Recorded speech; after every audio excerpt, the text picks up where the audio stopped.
Hospitals can often be noisy places, Mike. Can you tell me a bit about how that might affect communication for Oh, you?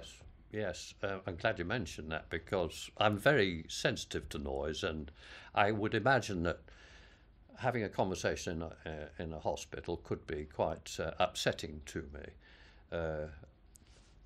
I do believe that it's background noise that causes a lot of the trouble, uh, and I can explain that very quickly and easily by mentioning things like pots and pans and crockery that gets shuffled about and banged around, and pots and pans, that sort of thing, chairs that get scraped across the floor.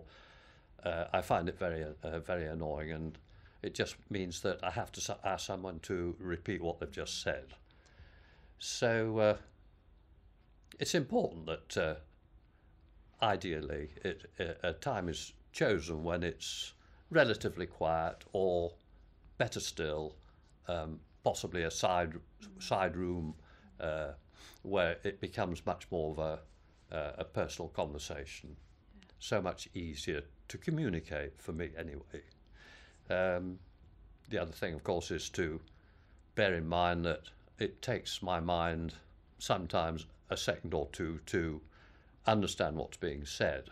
So it's important not to speak too quickly, to speak clearly, and to leave a little space here and there for me to say, would you mind repeating that? That sort of thing.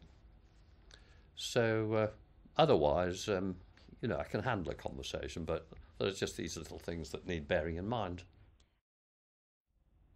I may appear quite normal to you, and that's wonderful. But just think on that. Think, yeah, it's going to take me a little bit longer to take things in. So speak a wee bit slower, please. Be patient. And if they do that, I will be far more able to take in what they said to me. I can obviously say to them, is this what you mean? This is what you mean? But if they're patient with me and explain what they're trying to say, that will go a long, long way and help drastically, yes.